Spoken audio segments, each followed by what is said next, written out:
बहुत सारे ऐसे स्टूडेंट्स हैं, बहुत बड़ी एक जनसंख्या है। आप मानो 60 से 70% ऐसे स्टूडेंट्स हैं जिनके पीछे कोई गाइड नहीं होता, मतलब उन्हें बताने वाला कोई नहीं है कि आपको अब करना क्या है। वो सिर्फ 10वीं 12वीं पास करते हैं, बीए बीकॉम बीएससी या बीसीए एक नॉर्मल से कोर्सेज में एडमिशन ले लेते हैं। बाद में पछतावा होता है जब उन्हें समझ आती है कि हमने वो कोर्स किया ही नहीं जिस कोर्स की डिमांड है। दोस्तों, हर साल अपने देश में लाखों करोड़ों स्टूडेंट्स 12वीं पास करते हैं। 12वीं पास करने के बाद में एक नई दुनिया की खोज में निकल पड़ते हैं। अलग अलग कोर्सेज को करते हैं। कुछ लोगों को सही ट्रैक मिल जाता है, उनकी जिंदगी पार हो जाती है, अच्छी नौकरी मिल जाती है, या फिर कहीं ना कहीं वो अपने आप को सेट जरूर कर लेते हैं, अच्छी पोजीशंस पर ले जाते हैं। बहुत सारे ऐसे स्टूडेंट्स हैं, बहुत बड़ी एक जनसंख्या है। आप मानो 60 से 70% ऐसे स्टूडेंट्स हैं जिनके पीछे कोई गाइड नहीं होता, मतलब उन्हें बताने वाला कोई नहीं है कि आपको अब करना क्या है। वो सिर्फ 10वीं 12वीं पास करते हैं, बीए बीकॉम बीएससी या बीसीए एक नॉर्मल से कोर्सेज में एडमिशन ले लेते हैं। बाद में पछतावा होता है जब उन्हें समझ आती है कि हमने वो कोर्स किया ही नहीं जिस कोर्स की डिमांड है। उनकी नौकरी तक नहीं लगती, वो लोग परेशान होते हैं। और बहुत सारे ऐसे स्टूडेंट्स होते हैं जिनको पहले से ही क्लियर होता है उन्हें करना क्या है, विजन क्लियर है, उनके पेरेंट्स उनको बताते रहते हैं या कोई ना कोई मेंटर होता है जो उन्हें गाइड करता है। पर जिन स्टूडेंट्स के साथ कोई नहीं होता एडवाइस करने के लिए उन्हें क्या करना चाहिए, उन सभी के साथ हम जैसे एजुकेशनिस्ट होते हैं जो आपको बताते हैं कौन से कोर्सेज आपके लिए अच्छे हैं। आज अपने इस वीडियो में मैं कई सारे कोर्सेज के बारे में बात करने वाला हूं। आपने अभी अपनी 12वीं पास की है तो आप किस स्ट्रीम से पास कर रहे हैं, तो किस कोर्स को करने के बाद में कैसी आपकी नौकरी लगेगी और कौन से कोर्सेज करना आपके लिए सही है और कौन से कोर्सेज आप ना करें, वरना 12वीं के बाद जितना भी आपने टाइम दिया अभी तक का वो सब बर्बाद हो सकता है और फ्यूचर भी दांव पर लग सकता है। यही सब कुछ जानने के लिए कि 12वीं के बाद आप कौन सा कोर्स करें, दोस्तों बने रहिए हमारे इस वीडियो के साथ। दोस्तों, जैसे ही आप 12वीं पास करते हैं, जैसे ही अभी आपने 12th अपनी कंप्लीट की, आप देखते हैं बेस्ट ऑप्शंस, देखते हैं बेस्ट कॉलेजेस और यूनिवर्सिटीज के ऑप्शंस जहां से आप एडमिशन लेना चाहते हैं या फिर जहां पर आप एडमिशन ले सकते हैं। बहुत सारी स्कॉलरशिप्स भी आती हैं, बहुत सारी अच्छी यूनिवर्सिटीज होती है जहां से आप एडमिशन ले सकते हैं। हम भी आपकी इसमें मदद कर सकते हैं। सिर्फ आपको अपनी 5 डिटेल्स आपको शेयर करनी है। आप सिर्फ शेयर कर दें हमें ये 5 चीजें, आपका नाम, आप कहां रहते हैं, 12th आपने कब पास की है, साथ ही कितने % आपके 12th में मार्क्स आए हैं और अपना फोन नंबर। ये 5 चीजें एक ही मैसेज में लिखकर डाल दें। हो सकता है हम आपको कुछ अच्छी यूनिवर्सिटीज के ऑप्शंस दे सकें या फिर जो भी कोई यूनिवर्सिटी आपने चूज की है उसके बारे में और भी जानकारी आपको मिल सके हमारे द्वारा। डिटेल शेयर करें और अपने हर तरह के सवाल को पूछने के लिए बेझिझक हमें व्हाट्सएप करें। दोस्तों, आप में से कोई भी आया है पहली बार हमारे चैनल पर, पहली बार देख रहा है हमारे इस वीडियो को, मैं आपको बता दूं हम सिर्फ एजुकेशनल वीडियोस लेकर आते हैं और आपको बताते हैं कौन से कोर्सेज आपके लिए अच्छे रहेंगे, जिन कोर्सेज को करने के बाद में आप फ्यूचर में नई उड़ान पा सकते हैं। दोस्तों, आप जब भी 12वीं पास करते हैं, नॉर्मली अगर कोर्सेज आप करना चाहते हो, आपको सही तरह से किसी ने गाइड नहीं किया है, तो मैं आपको बता दूं, कोशिश कीजिए वही कोर्सेज करें, उन्हीं कोर्सेज में एडमिशन लें जो किसी काउंसिल से एफिलिएट किए जाते हैं। नॉर्मली बीए करना, बीकॉम करना, बीएससी कर लेना या बीसीए या बीबीए आप करना चाहते हैं और आपने कुछ सोचा है तो एक बात अलग है, फिर मैं कुछ नहीं कहूंगा आपको, आप वो कोर्स कर सकते हैं।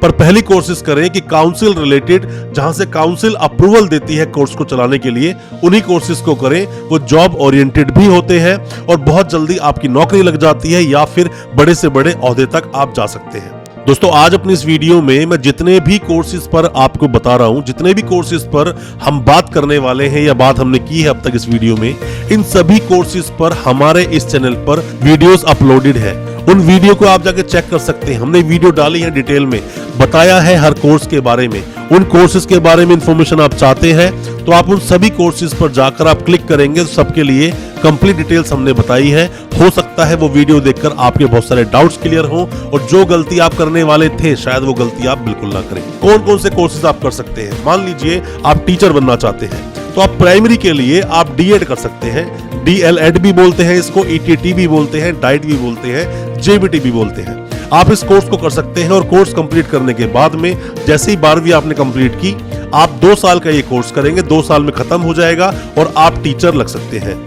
साथ ही इसमें एक कोर्स और आता है जिसको बोलते हैं डीएड स्पेशल एजुकेशन।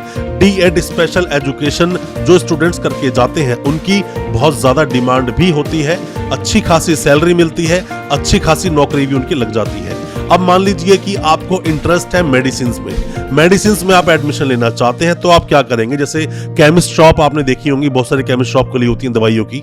तो वो लोग क्या करते हैं कि 2 साल का एक कोर्स करते हैं जिसको बोलते हैं D pharmacy, diploma in pharmacy. Diploma in pharmacy सिर्फ 2 साल का कोर्स होता है। 12वीं आपने कंप्लीट की, 2 साल का कोर्स किया और 2 साल का कोर्स करते ही आपने अपनी एक फार्मेसी शॉप खोल ली, तो मतलब आपकी अर्निंग शुरू हो गई। या फिर बहुत सारे स्टूडेंट्स बी फार्मेसी भी करते हैं जिसको बैचलर ऑफ फार्मेसी कहते हैं, और कई सारे स्टूडेंट्स डी फार्मेसी करने के बाद बी फार्मेसी करते हैं। जब वो 3 साल की हो जाती है, लेटरल एंट्री से आपका एडमिशन होता है। इसमें सबसे बड़ा फायदा क्या है कि जैसे 12वीं आपने पास की, 2 साल का डिप्लोमा इन फार्मेसी किया, सीधा आपने शॉप खोल ली। शॉप लोग खोल लेते हैं, लाइसेंस किराए पर दे देते हैं, और भी कई सारी बातें होती हैं। शॉप खोलने के बाद में अपने पेरेंट्स को या अपने भाई को बिठा देते हैं शॉप पर, वो लोग वहां से अर्निंग शुरू कर देते हैं। ये पूरी तरह से मैं बोलूं तो ये एक मनी अर्निंग एक कोर्स होता है, जिससे कोर्स करने के बाद आप बहुत तरह के बेनिफिट्स ले सकते हैं।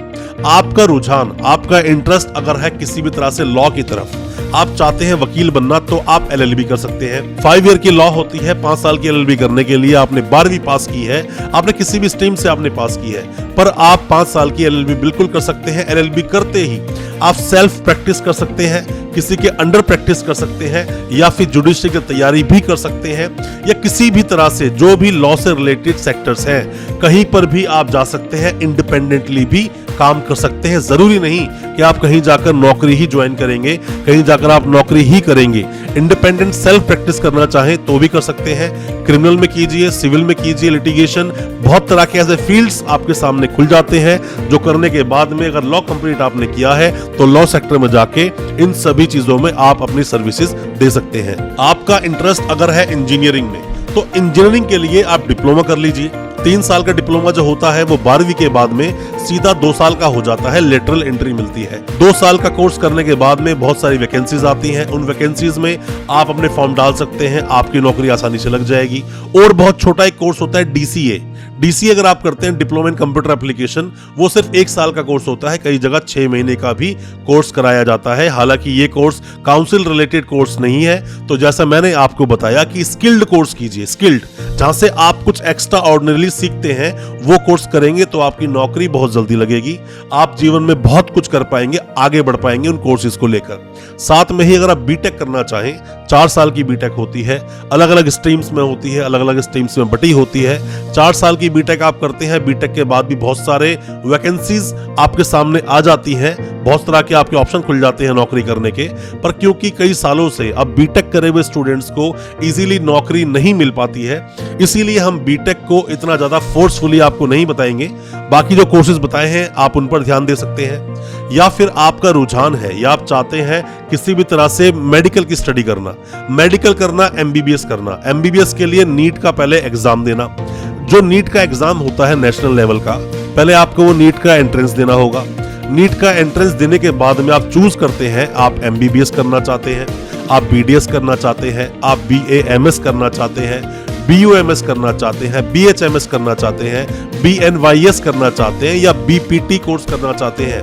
कोई भी आप कोर्स कर सकते हैं, सबके लिए रास्ते आपके खुल जाते हैं 12वीं पास करते ही। पर दोस्तों मैं आपको एक बात बता दूं कि जितने भी लोग ये मेडिकल कोर्सेज करने की सोचते हैं, उनका पहले से ही विजन और टारगेट क्लियर होता है कि हमें नीट क्लियर करना है, नीट क्रैक करना है और हमें एमबीबीएस या बीडीएस करना है। बाकी जो कोर्सेज हैं उनके लिए भी लोगों को क्लियर होता है, पर जो बीए करने वाले हैं, बीकॉम करने वाले हैं, बीसीए या बीबीए या बीएससीआईटी, ये जो कोर्स करने वाले हैं, ये किसी काउंसिल से रिलेटेड कोर्सेज नहीं होते। ये ज्यादातर वो स्टूडेंट्स होते हैं जो भटके हुए हैं। मैं सबकी बात नहीं कर रहा हूं, कुछ बहुत सारे ऐसे स्टूडेंट्स हैं जिनके पास कोई भी टारगेट या विजन क्लियर उनका नहीं है, उन्हें नहीं पता है उन्हें करना क्या है, क्योंकि उनके पीछे किसी अच्छे मेंटोर का हाथ नहीं होता है। दोस्तों आप ग्रेजुएशन करेंगे, 3 साल का वक्त देंगे, 3 साल का वक्त बर्बाद हो जाएगा अगर अच्छा कोर्स आपने नहीं किया। नौकरी नहीं लगेगी, आप कहीं पर भी अपने आप को अप्लाई नहीं कर पाओगे। अप्लाई नहीं कर पाओगे तो वो जो बड़े बड़े सपने आप देखते हो वो सब व्यर्थ हो जाएंगे। कोई भी ऐसा कोर्स करें जो स्किल्ड कोर्स हो, कोई भी ऐसा कोर्स करें जो काउंसिल से अप्रूव्ड हो। जितनी भी यूनिवर्सिटीज हैं सभी यूनिवर्सिटीज यूजीसी रेगुलेट करता है। यूजीसी रेगुलेट करता है सभी यूनिवर्सिटीज को, और जो भी कोई यूनिवर्सिटी यूजीसी के अंडर आती है वो सभी कोर्सेज करा सकती है। काउंसिल कोर्स कराने के लिए उस यूनिवर्सिटी को भी काउंसलिंग का जो काउंसिल बॉडी होती है उसका अप्रूवल चाहिए होता है। पर ये बीए कराने के लिए, बीकॉम कराने के लिए, बीएससी कराने के लिए, बीसीए, बीबीए, इनके लिए उसको कोई खास अप्रूवल की जरूरत है ही नहीं। मतलब अलग से कोई कोर्सेज अगर बनाए गए हैं सरकार द्वारा तो उसमें कुछ तो खास बात जरूर होगी। इसीलिए आपको समझा रहा हूं कि काउंसलिंग कोर्सेज करें। जिस भी कोर्स का अप्रूवल एक काउंसिल से लेना होता है यूनिवर्सिटी को, ऐसे कोर्स की तरफ आपको रुझान दिखाना चाहिए। दोस्तों, अपनी 12वीं के बाद अगर आपने एक भी गलत स्टेप उठाया, कुछ भी गलत डिसीजन आपने ले लिया, तो जो ये 3-4 साल की एजुकेशन आप लेंगे या 2 साल की जो भी कोई एजुकेशन आप लेंगे, दोस्तों ये बहुत ही कीमती वक्त होता है जीवन का। 12वीं के बाद से 3-4 साल का यही मेन टाइम है। अब आप बर्बाद करोगे अपने जीवन को या आबाद करोगे, कुछ बनोगे या बिल्कुल बिगड़ जाओगे, ये तय करेंगे आपके ये 3-4 साल। बहुत क्रूशियल ये टाइम होता है, इसको बहुत समझदारी से कोर्स का चयन करें, बहुत समझदारी से कॉलेज और यूनिवर्सिटी का चयन करें, फिर वो कोर्स करें। और अगर कोर्स आपने अच्छे से कंप्लीट किया तो मेरा दावा है और मेरा प्रॉमिस है आपसे, अच्छी नौकरी लगेगी, अच्छी जगह अपने आप को सेटल कर पाएंगे। दोस्तों, मैं एक एजुकेशनिस्ट हूं, मैंने बहुत सारे कोर्सेज पर रिसर्च की है, बहुत सारी यूनिवर्सिटीज को विजिट किया है, कोर्सेज को पर्सनली जाकर समझा है, स्टूडेंट से बात की है, तब जाकर मैं ये वीडियो बना पा रहा हूं, आपको बता पा रहा हूं। काउंसिल कोर्सेज की तरफ अपना रुझान आप दिखाएं, अच्छे कोर्सेज करें। थोड़ी फीस ज्यादा होती है, थोड़ी फीस कम होती है, कम कोर्स वाले भी आप कर सकते हैं। बहुत सारे ऐसे कोर्स हैं कि 2 साल के होंगे और करते ही नौकरी लग जाएगी, तो क्यों ना उन कोर्सेज की आप तरफ जाएं। किस कोर्स के बारे में आप अगला वीडियो चाहते हैं, किस यूनिवर्सिटी या कॉलेज के बारे में आप अगला वीडियो चाहते हैं, या क्या आप हमसे जानना चाहते हैं, कमेंट बॉक्स में कमेंट जरूर करना, अपने सवालों को जरूर पूछना। हो सकता है अगला वीडियो आपके कमेंट पर ही हो। अच्छा लगा हो आज का वीडियो, हमारी वीडियो को ज्यादा से ज्यादा अपने दोस्तों, परिजन, परिवार में शेयर करें, ताकि वो भी हर तरह से अपडेट रख सके क्या कुछ चल रहा है एजुकेशन की दुनिया में। और दोस्तों, हमारे चैनल को सब्सक्राइब करना बिल्कुल ना भूलें, साथ में लगा बेल आइकन जरूर दबा दें, ताकि इसी तरह की एजुकेशनल वीडियोस हम आपके लेकर आ सके सबसे पहले। बहुत बहुत शुक्रिया दोस्तों, धन्यवाद हमारे इस वीडियो के साथ बने रहने के लिए।